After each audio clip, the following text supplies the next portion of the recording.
Hello students, welcome to our YouTube channel. Students, আজিৰ এই ভিডিঅ'টিত class 6ৰ সমাজ বিচিত্ৰ অৰ্থাৎ সমাজ বিজ্ঞানৰ পাঠ নম্বৰ 2 সময়মণ্ডল আৰু মানচিত্ৰ এই পাঠটিৰ পাঠভিত্তিক যিখিনি প্ৰশ্ন আছিলে এই প্ৰশ্নোত্তৰখিনি তোমালোকক কৰি দিবলৈ চেষ্টা কৰিম। তোমালোকে ভিডিঅ'টি শেষলৈকে চাই থাকিবা। প্ৰথমতে তোমালোকে অনুশীলনী 1 উলিয়াই লোৱা। অনুশীলনী 1ৰ 1 নম্বৰত কি দিছে তোমালোকে চোৱাচোন। 1 নম্বৰত দিছিল যে তলৰ প্ৰশ্নবোৰৰ উত্তৰ দিয়া। ইয়াতে কেইটামান প্ৰশ্ন দিছে, সেই প্ৰশ্নকেইটাৰ উত্তৰ তোমালোকক পাঠটো পঢ়ি দিবলৈ গৈছে। ঠিক আছে, আৰু উত্তৰখিনি কৰাৰ আগত তোমালোকে পাঠটো 2-3 বাৰমান ভালদৰে পঢ়ি চাবা, তেতিয়াহে তোমালোকে উত্তৰখিনি ধুনীয়াকৈ বিচাৰি উলিয়াব পাৰিবা। এতিয়া চোৱা তোমালোকে ক নম্বৰ প্ৰশ্নটো কি দিছে। ক নম্বৰত দিছিল যে দুটা সময়মণ্ডলৰ মাজৰ সময়ৰ ব্যৱধান কিমান। এই প্ৰশ্নটোৰ উত্তৰ তোমালোকে এনে ধৰণে লিখি লবা যে দুটা সময়মণ্ডলৰ মাজৰ ব্যৱধান হৈছে 1 ঘণ্টা। ঠিক আছে, তোমালোকে লিখি লবা। মৰমৰ ছাত্ৰ ছাত্ৰীসকল, এতিয়া তোমালোকে খ নম্বৰ প্ৰশ্নটো চোৱা। খ নম্বৰ প্ৰশ্নটো কি দিছে যে পৃথিৱীখনক কেইটা সময়মণ্ডলত ভাগ কৰা হৈছে। ইয়াৰ উত্তৰটো এনে ধৰণে লিখিবা যে পৃথিৱীখনক 24টা সময়মণ্ডলত ভাগ কৰা হৈছে। মৰমৰ ছাত্ৰ ছাত্ৰীসকল, এতিয়া তোমালোকে গ নম্বৰ প্ৰশ্নটো চোৱা। প্ৰশ্নটো আছিল যে ভাৰতৰ মাজেৰে যোৱা কোনডাল দ্ৰাঘিমা ৰেখাৰ সময়ক দেশখনৰ মান সময় হিচাপে গণ্য কৰা হৈছে।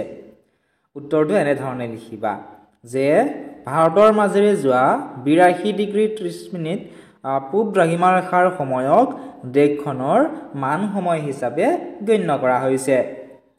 এতিয়া তোমালোকে চোৱা 2 নম্বৰ প্ৰশ্নটো। প্ৰশ্নটো আছিল যে সময়মণ্ডল কেনেকৈ গণনা কৰা হয়।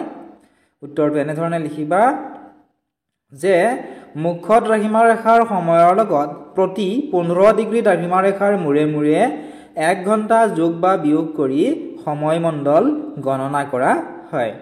এনে ধৰণে তোমালোকে লিখি ল'বা। আৰু যদিহে তোমালোকক দীঘলীয়াকৈ লাগে তোমালোকে এটা কমেন্ট সেকশনত কমেন্ট কৰি জনাবা যে স্যাৰ আমাক দীঘলীয়াকৈ লাগে, আমি তোমালোকক দীঘলীয়াকৈ উত্তৰখিনি লিখি দিবলৈ চেষ্টা কৰিম। যিসকল ছাত্ৰ ছাত্ৰী আমাৰ মোবাইল এপটো ডাউনলোড কৰি লোৱা নাই আৰু হোৱাটছআপ চেনেলত ফ'ল' কৰা নাই, তোমালোকে ডাউনলোড কৰি ল'বা আৰু ফ'ল' কৰি ল'বা। সকলোবোৰ লিংক ডেছক্ৰিপশ্যনত দি থোৱা আছে। নেক্সট তোমালোকে অনুশীলনী 2 চোৱা। অনুশীলনী 2ৰ 1 নম্বৰত কি দিছে চোৱাচোন। 1 নম্বৰত দিছে যে তলৰ প্ৰশ্নবোৰৰ উত্তৰ দিয়া। ইয়াতো কেইটামান প্ৰশ্ন দিছে, সেই প্ৰশ্নকেইটাৰ উত্তৰ তোমালোকক কৰিবলৈ কৈছে। ক নম্বৰ প্ৰশ্নটো আছিল যে মানচিত্ৰৰ উপাদান কেইবিধ আৰু কি কি। ইয়াৰ উত্তৰটো তোমালোকে এনে ধৰণে লিখি ল'বা। তোমালোকে লিখিবা যে মানচিত্ৰৰ উপাদান কিমান বিধ। মানচিত্ৰৰ উপাদান হৈছে 4 বিধ। কি কি সুধিছে নহয়, গতিকে লিখিবা দিশ, দূৰত্ব, অৱস্থান আৰু সাংকেতিক চিহ্ন। এতিয়া খ নম্বৰ প্ৰশ্নটোত কি দিছে চোৱা। খ নম্বৰত দিছিল যে প্ৰধান দিশ 4টা কি কি। ইয়াৰ উত্তৰটো এনে ধৰণে লিখিবা। প্ৰধান দিশ 4টা হৈছে পূব, পশ্চিম, উত্তৰ আৰু দক্ষিণ। একেটা হৈছে প্ৰধান দিশ 4টা। ঠিক আছে, এতিয়া তোমালোকে গ নম্বৰ প্ৰশ্নটো চোৱা। প্ৰশ্নটো আছিল যে মানচিত্ৰৰ মাপনি বুলিলে কি বুজা।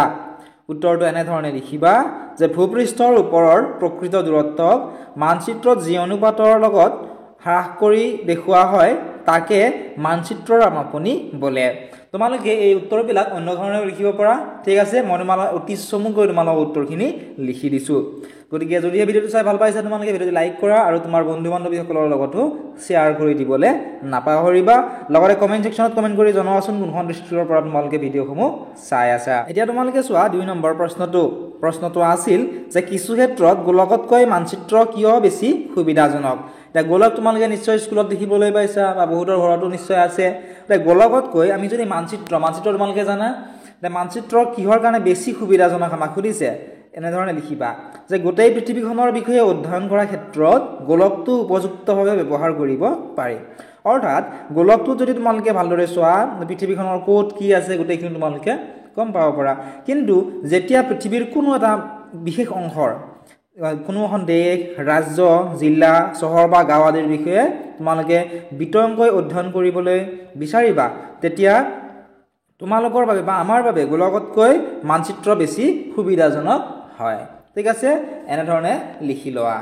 প্ৰশ্ন নম্বৰ 3 প্ৰশ্নটো কি আছিল প্ৰশ্নটো আছিল যে মানচিত্ৰ আৰু নক্সাৰ মাজত পাৰ্থক্য কি উত্তৰটো এনে ধৰণে লিখিবা পৃথিৱী বা ইয়াৰ কোনো এটা অংশক সৰু আকাৰলৈ পৰিৱৰ্তন কৰি অংকন কৰা চিত্ৰই হ'ল মানচিত্ৰ আনহাতে ডাঙৰ মাপনিৰ সহায় লৈ অংকন কৰা সৰু ঠাই এখনৰ চিত্ৰই হৈছে নক্সা গতিকে মই তোমাক এটাই পাৰ্থক্য লিখি দিছো যদি 2-3টা লিখি দিব লাগে কমেন্ট কৰিবা মই চেষ্টা কৰিম তোমালোকক 2-3টা কমেন্ট সেকশনতে লিখি দিবলে এতিয়া তোমালোকে চোৱা শেষৰ প্ৰশ্নটো প্ৰশ্ন নম্বৰ 4 প্ৰশ্নটো আছিল যে মানচিত্ৰ অধ্যয়নৰ ক্ষেত্ৰত সাংকেতিক চিহ্নবোৰে কিদৰে সহায় কৰে উত্তৰটো এনে ধৰণে লিখিবা যে সাংকেতিক চিহ্নই মানচিত্ৰত কোনো এখন ঠাইৰ ঘৰ-দুৱাৰ ৰাস্তা-ঘাট দলং গছ-গছনি ৰেলপথ পুখুৰী কুৱা খেতি পথাৰ আদি তথ্যবোৰ প্ৰকৃত আকাৰ আৰু আকৃতিত আঁকি দেখুৱাব নোৱাৰি গতিকে